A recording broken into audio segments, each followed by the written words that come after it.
Mitt namn är Arne Loden och jag studerar ljus.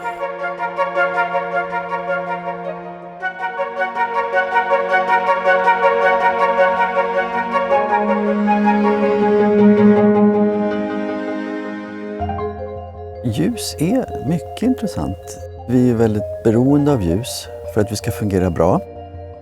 Men också för att vi idag vistas allt mer inomhus.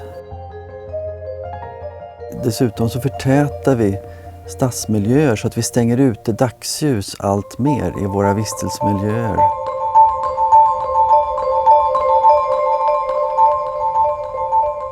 Sen är vi också väldigt beroende av att kunna få en bra och god återhämtning så att sömnen regleras också via ljuset. Sen har vi också det här med humörreglering som är också beroende av ljuspåverkan.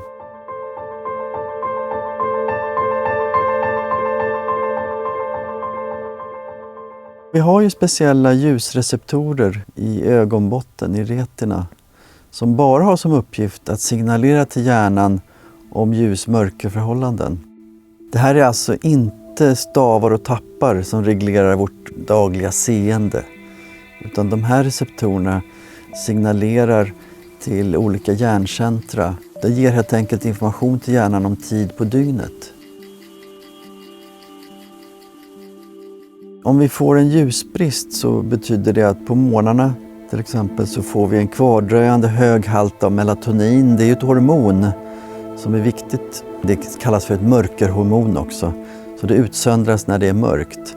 Det här hormonet gör oss sömniga. Men genom att med ljus dämpa melatoninpåslaget på morgnarna så piggnar vi till. Melatonin är viktigt för oss att den har flera funktioner. Det till exempel gynnar vårt immunförsvar. Så att vi håller oss friskare om vi får en bra melatoninproduktion under natten och stödjer återhämtningen. Melatonin också signalerar till kroppens alla celler om vad klockan är.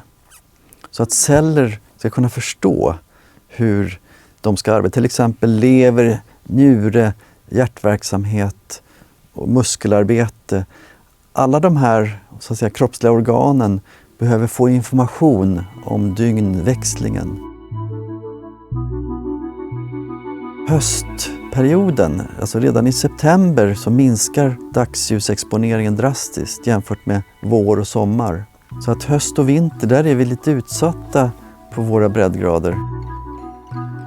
Och här bör vi tänka efter att vi skulle alltså må bättre av att få en förbättrad inomhusbelysning som kan kompensera lite grann för dagsljusbristen.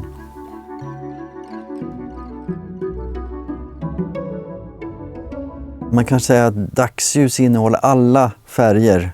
Den blåa färgen, det är någonting som påverkar hjärnan mer än andra våglängder. Rött och grönt, det påverkar oss inte riktigt lika mycket. Det här gör att man bör också se över kanske den belysning man har om man jobbar inomhus.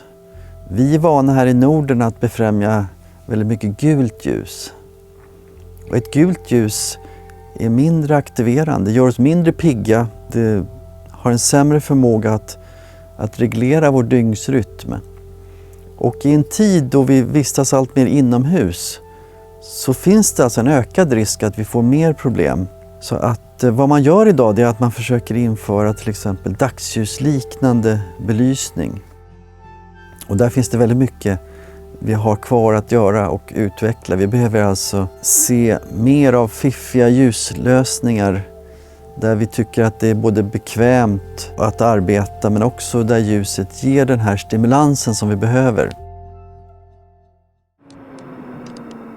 Speciellt i tonåren så har man en oregelbunden sömn-vakenhetsrytm. Vi känner ju till det att ungdomar ibland på helgerna förskjuter dygnet. Och här gäller det att med ljuset ställa tillbaks rytmen så att inte ungdomar vänder på dygnet. För ungdomar som får problem med dygnsrytmen kommer att få en försämrad möjlighet att klara sin skoldag och kommer att få sömnproblem och det finns även en risk att hamna i depressiva tillstånd. Och det här är ju en grupp som har ökat sin ohälsa på senare år, har vi sett i Sverige. Så att vi behöver hitta nya vägar för att kunna stödja ungdomar. Och även hos ungdomar har läkemedelsförskrivningen drastiskt ökat de sista 10 åren. Här försöker vi då behandla ungdomar med ljusglasögon till exempel som ett alternativ för att förebygga depression. Ljusglasögon, de har oftast några LED-dioder så att glasögonen används på så sätt att man sätter upp dem ovanför ögonbrynen och sen så lyser de in i ögat. Men man kan fortfarande se ut utan problem. Det som är fiffigt med just den här tekniken är att man kan då äta frukost och man kan klara av sina morgonbestyr. Man behöver inte sitta framför en ljusterapilampa till exempel. Så det gör det lite enklare för ungdomar att klara av den här typen av behandling.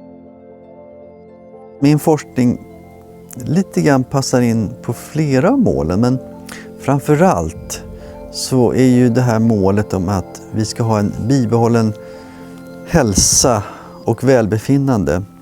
Det målet överensstämmer väl med hur vi arbetar inom mitt fält. För det är ganska hälsoorienterat. Det är väldigt viktigt att vi introducerar nya innovativa ljuslösningar, men där vi också hela tiden tänker på hållbarhetsaspekter och energispareffekter. För att energin ska ju då räcka till alla, vilket är ett uttalat mål också.